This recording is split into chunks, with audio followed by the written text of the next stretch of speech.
Alright, welcome back. As we get closer to TI, I am continuing my little fluff series here where I'm just kind of going over some fun stats and fun little videos and stuff just to fill the time until the start of the International. So today I kind of stumped on what to do, and I kind of wanted to do a video a little bit more in-depth than this one.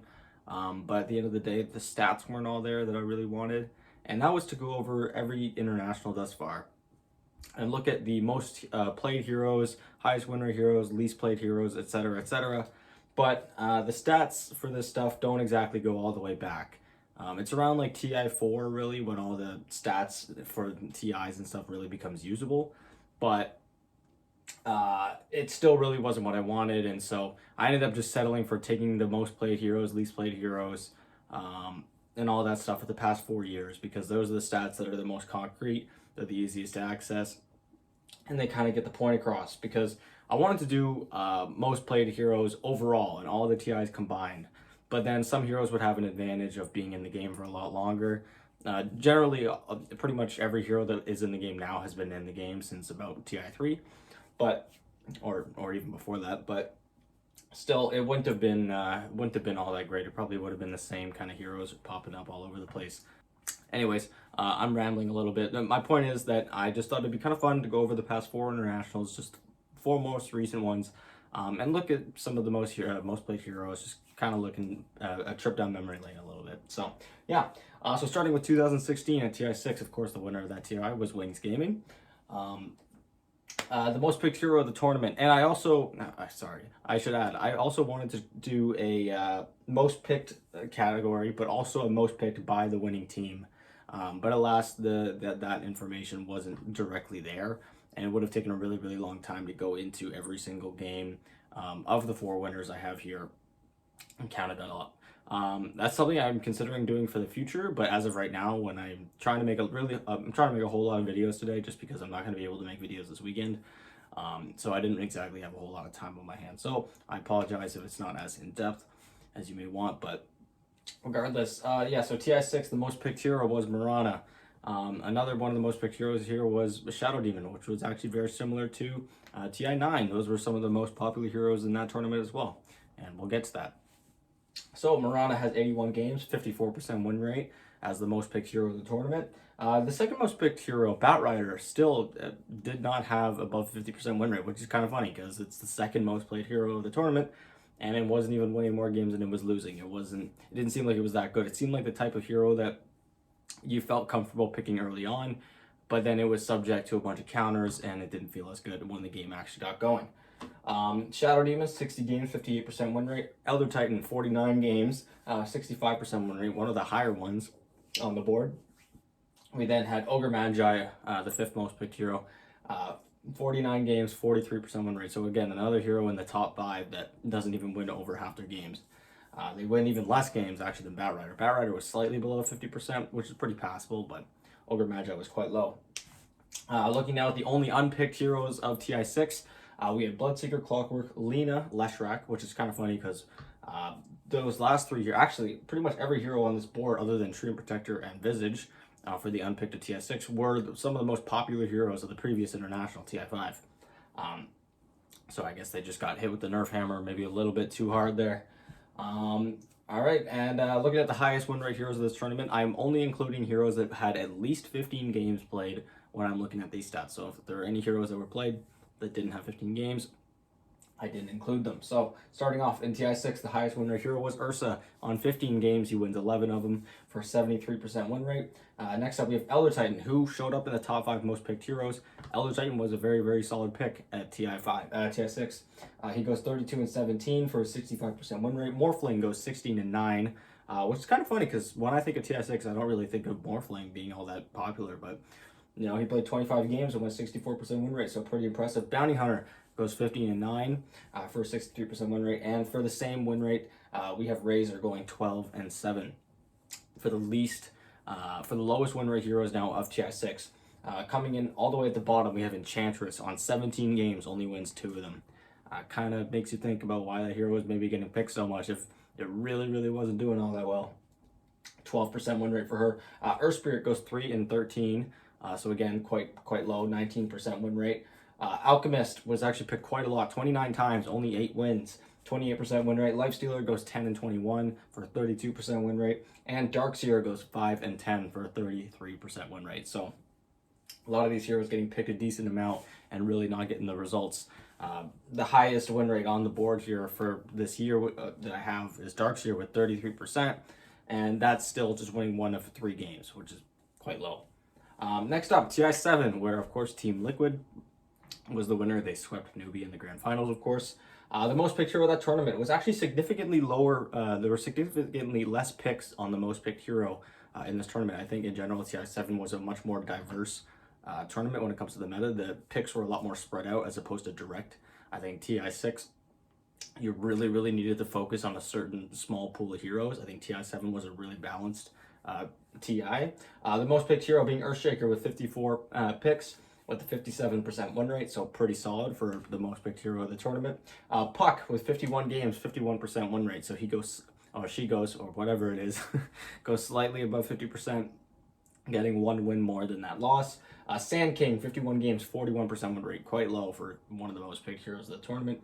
Batrider, again, showing up in the top 5 heroes of the tournament, again, not being above 50%, so Batrider, a really popular pick, but not necessarily the best one. It was just more of a reliable early pick, as I was mentioning earlier.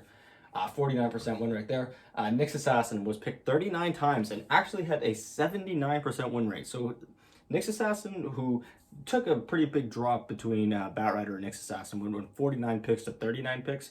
Nyx Assassin was one of the sleeper heroes of this tournament that was actually winning a ton of games.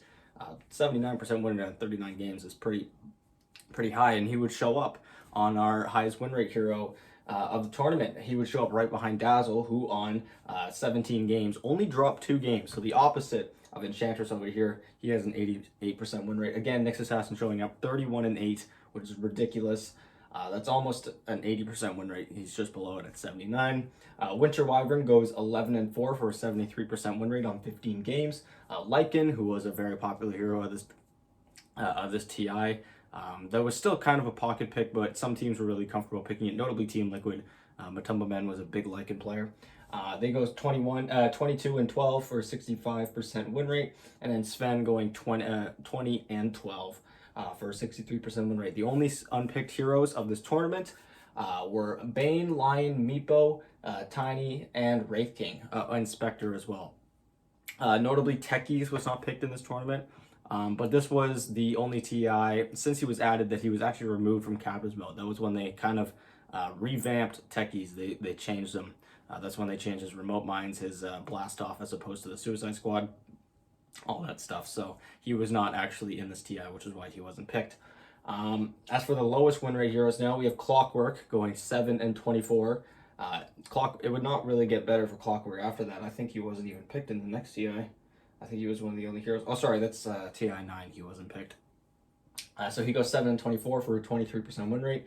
Visage going 4 and 11. Kind of funny that Visage wasn't doing all that well when Lycan was so popular. Usually those two heroes go hand in hand as kind of a push meta. Visage was not really all that popular. 4 and 11, 27% win rate. Silencer going 10 and 21 for a 32% win rate. Rubik going 7 and 13 for a 35% win rate. And finally, Faceless Void, who was picked quite a lot for a hero that wasn't really succeeding all that well. He went 14 and 23 for a 38% win rate. Next up, TI8, where of course OG took their first championship. So the most picked hero of the tournament was actually Vengeful Spirit, which is not a hero that I remember seeing all that much at TI8. But then again, it's been quite some time now since that tournament has passed. Venge was picked 89 times with a 54% win rate. Tiny, the second most played hero, 41% win rate. So Tiny was getting first phase by a lot of teams. He was getting a run in a whole bunch of different positions, mostly 2 and 4, so mid in the roam. But the only problem with picking a hero that early and so often is that sometimes that hero would get countered a lot, similar to how Batrider was. So he, on 78 games, has a 41% win rate. Mirana, again, one of the most popular heroes of all of the TIs. Of the past 5 TIs, including TI5, of course, and all of these ones here, Mirana was the most picked hero in total of all the past 5 TIs. So 74 games, 54% win rate for her. Wraith King, that was of course the Wraith King and Dark Willow offlane meta. Wraith King was picked 67 times with a 51% win rate. Dark Willow 66 times, so those heroes went hand in hand with a 56% win rate. The only unpicked heroes of TI8 were Darkseer, Dazzle, Slardar, Slark, and Techies. Of course, Techies being re-added at that point. The highest win rate of the tournament being Drow Ranger going 20-9 with a 69% win rate. Invoker, of course, that was Thompson's real shine on tournament. Goes 16-8 for a 67% win rate. Broodmother going 12-6. That was, of course, one of Chris Luck's heroes. He played that a whole bunch in the mid lane. That goes 12-6. Nyx Assassin going 13-7 for a 65% win rate. And Kunkka going 10-6 for a 63% win rate. That was one of Somnus's notable heroes. And for the lowest win rate, we had Windranger going 4-16 for a 20% win rate. So even though that's pretty low, that's still considerably higher from some of the heroes from TI6. I think in TI6, teams were trying a lot harder to force their own meta as opposed to adapting their metas, where as the lowest win rate heroes kind of becomes less and less, the pick looks less and less bad as time goes on. Like for TI9, spoiler alert, in case you aren't reading ahead, but for TI9, the 5th lowest win rate hero for a hero with more than 15 games was super close to 50% win rate. They were one game off. So it just goes to show how much teams are getting better at really adapting to the tournament meta as opposed to trying to force their own. Huskar going 5-12 for a 29% win rate. Pangolier in his first TI going 5-10 for a 33% win rate. Io going 13-20 for a 39% win rate. And Tiny, like I had mentioned earlier, one of the most played heroes of the tournament, going 32-46. So losing 14 more games than he'd won for a 41% win rate. Finally, of course, our last TI, TI9, where OG wins again. The most picked hero of the tournament being Elder Titan with 54 games, 57% win rate, and Shadow Demon with 51 games, also 57% win rate. These two heroes were picked and banned pretty much every game. They were very solid heroes. OG specifically loved the Elder Titan. They would pick that every time it was there. And next up, we have Ogre Magi, 51 games, below 50% with 45% win rate. Gyrocopter, 40 games, 63% win rate, which is quite high on 40 games. And then Tiny, again, one of the most picked heroes of this tournament, again, this time actually being above 50%, though he was picked considerably less than the year before, 78-39. That's exactly half of what he was picked before. Highest win rate of the tournament, Chen. Of course, that was another one of OG's classics, No Tails classics, going 12-5, 71% win rate. Storm Spirit going 13-7 for a 65% win rate. Mirana, again, showing up on here, going 21-12. That's 33 more games for Mirana right there. Tidehunter going 16-9 for a 64% win rate, and Gyrocopter going 25-15 for a 63% win rate. Again, he showed up on the most picked list. The only unpicked heroes of this tournament were Brewmaster, Clockwork, Darkseer, Keeper of the Light, Night Stalker, Ricky, and Ursa. Notably, some of those heroes, just like in every other year, some of those heroes were banned. They just were never picked. So I believe it was just Clockwork. I think it was just Clockwork that was not picked in the whole, picked or banned in all of TI9, which is pretty remarkable when you think about how many heroes are in Dota. They're all being contested. Pretty crazy. And yes, the lowest win rate heroes now, Grimstroke, going 8-18 for a 31% win rate. Outworld Devourer, who is now Outworld Destroyer, going 5-10 for a 32% win rate. Ember Spirit on 35 games, winning 15 of them, not terrible, 43% win rate. Ogre Magi, again, not a terrible win rate, going 23-28 for 45% win rate. And then Lena, like I had mentioned, she's just barely under 50% by one game, 11-13, going for a 46% win rate. So yeah, that's going to do it. Again, this was just kind of a fun video, just to fill the time a little bit, just in case anyone was interested in kind of taking a look back in the past, seeing what the most popular heroes were, seeing if there's a pattern coming up, because I know, for example, Mirana has always been one of the most picked heroes of TI in recent years, and it's kind of funny to see what heroes will come up around it. Specifically, at TI6 we had Shadow Demon, at TI9 we had Shadow Demon come back again. Same thing for Elder Titan. He showed up at both TI6 and TI9. We kind of have a cycle of metas coming around, so maybe this year we have TI7. A lot of the heroes that were popular here in TI7 were heroes that were popular a few months ago at the previous majors. So maybe we're moving on towards the TI8 meta. Who knows? But anyways, let me know what you guys think in the comments down below. Let me know some videos you guys want to see. Of course, I'm always looking for ideas for videos to make. especially in this little bit of a lull that we have before TI starts. So leave some comments down below if you want to see some specific videos. And yeah, I will talk to you all later. Bye.